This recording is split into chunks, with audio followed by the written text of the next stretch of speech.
what's up? It's Wyatt, the team captain of the CMU Rodeo team and your host for this show. And I'm Brandon Edwards, head coach of the rodeo team and your co-host. Welcome back to another episode of Rodeo Recorded.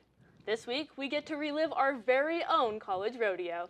Now, last weekend, we hosted the 2025 Maverick Stampede Rodeo, and it was a very busy week for the Mavericks, to say the least. Starting on Thursday, we hosted the Exceptional Rodeo, where we got to work with students from District 51 schools, and they came to experience being a cowboy for a day.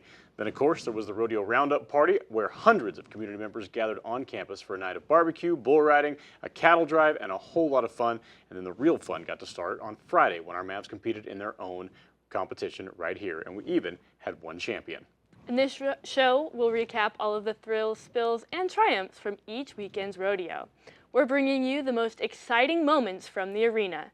From heart-pounding bull rides to stunning barrel racing runs, we'll relive the highs, the heartbreaks, and the jaw-dropping action that kept fans on the edge of their seats.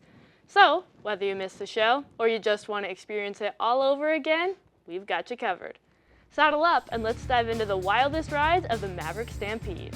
This is Rodeo Recorded.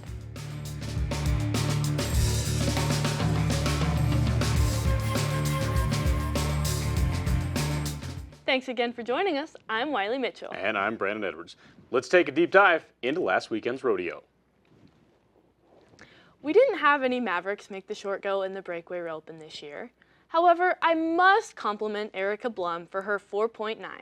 She had the fastest time in the first performance on Friday night. More than anything, I was so excited to see her walk out of the arena with a smile on her face. The long round win went to CSI's Macy Moore with a smoking 2.7-second run. The short round fell apart a little bit and there were only 3 catches. JC Johnson of Idaho State took the win in the short go and in the average. Now, this is the moment I've been waiting for because we finally had a Maverick make the short round in the team roping. Shay Grogan, partner up with Snow College's McKiley Brown, ended up making it back in the 10th spot. Now, they didn't make up any points, but I'm proud they had a team of Mavericks make that short go in a team roping that was won by the Utah Valley University team of Cooper Mendenhall and Cooper Duffin, who won the long round with a 6.4. Deegan Patton and Rhett Nebeker took the short go win with a 6.2 and the average win, my apologies on that one, with a 13.4. Now, I've said it before and I will say it again, Goat Tying University. We had 4 ladies make it back to the short go. To make the top 10, you had to be a 7.8, which is exactly what Kaylin Bovee did. The freshman from Alaska made another awesome goat run to get her back to the short go for the second weekend in a row. She tied an 8.1 in the short go. Our other resident Alaskan, Mackenzie Betts, tied a 7.7 in the long go and in the short go. Talk about consistency. Watching her get off gives me anxiety because her horse runs so fast, but she is getting it figured out and it's showing. Next in line, we have senior Shay Grogan, who tied a 7.5 in the long go. Last but not least, the name we know you were expecting to hear, Miss Justice Jones. She took the win in the long go with a 6.5. This, combined with her 6.7 in the short go, was good enough to place her at the top of the average and to win her last hometown college rodeo. These runs put her in an excellent spot going into regionals. She will be the first Maverick in CMU history to make the CNFR 3 years in a row. Congratulations, Miss Justice Jones. Unfortunately, again, we don't have any Mavericks to report on the barrel racing, unless you count Rowdy the Maverick, but we'll get to that a little bit later. Jessica Poloni ran the board and didn't leave anything else to chance. She was a 16 and 19 on her first run, kept it consistent with a 16-16 in the short go, giving her the perfect 180 points in the weekend, and again, her excellent spot going into the regionals. So overall, a lot of our Mavs didn't have the hometown rodeo that they were hoping for, but we can't take away the victories that our awesome ladies who crushed it. So let's take a look at this week's short go photo. All 4 of these ladies made it back in the goat tying, and we had one who doubled in the team roping. Now, as a team, the Mavs did not place as high as they were hoping. In fact, they ended up in 4th place. Our neighbors at Colorado Northwestern Community College ended the weekend on top with 260 points. Now, we may not have placed as high as we wanted to this weekend or pulled in quite as many points as we were hoping for, but we aren't out of the game yet. It's all going to come down to the final rodeo of the season to see how things shake out. Now, Idaho State has a really good lead on us, but we're going to be battling it out to the end with Utah Valley University and the College of Southern Idaho. In fact, this weekend we actually moved up a spot from 4th into 3rd. All three of the teams vying for that second place qualification are within 50 points of one another. So when we say it's going to come down to the wire, that is a 100% truth. I'm a little nervous to see how it all shakes out. So let's change the subject and talk about some of our favorite memories for the weekend for the Maverick Stampede. For me, this is a really hard pick because there was so much that went on inside and outside of the arena. I mean, the exceptional rodeo was such a great experience, and watching Monkey on a Rope was pretty hilarious.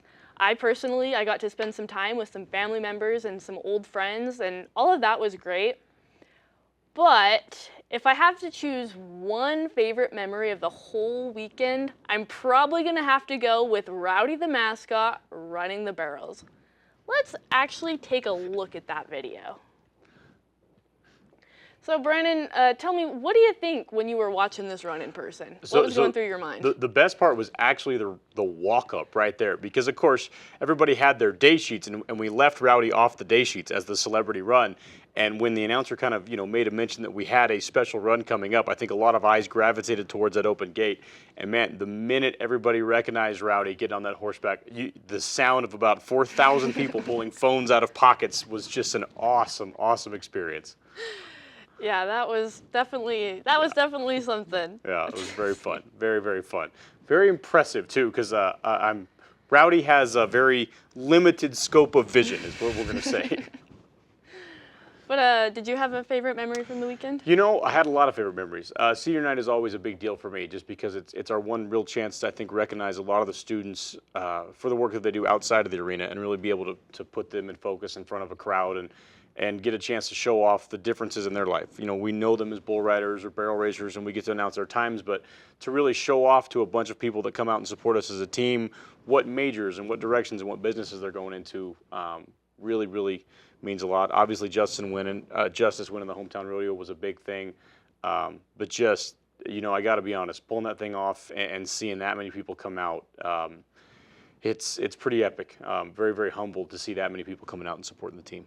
Man, the support was crazy, and personally, I've heard so many, good things about it. Yeah. So, really happy for that. A lot of compliments and well deserved, and a big thank you to everybody that helped put us on. There's a lot of people running around behind the scenes that we don't always have time to give credit to, but could not have pulled it off without the efforts of a lot of different people. I want to say a huge thank you to my incredible crew at CMU-TV for live streaming the rodeo this year. Yeah. I mean, this was the first time that this crew has ever streamed a live sporting event, and they crushed it. Yeah. I heard so many compliments about the live stream, and I'm really proud of my team for making it happen and putting on an excellent production. Yeah, and I'm dealing with some adverse weather conditions. Had some wind on Saturday that I know made things really challenging. 3 points of view on it. It's a great way to recap, and it's just really a fun thing for us. I guess something that I was really excited about was the fact that, you get a lot of family members and a lot of people out there that are really interested in what we do or have an investment in their family that can't make the trip. We bring schools in from hundreds and hundreds of miles away, so having the ability to share that with them and showcase them and allow them to kind of see a part of it and support family really means a lot.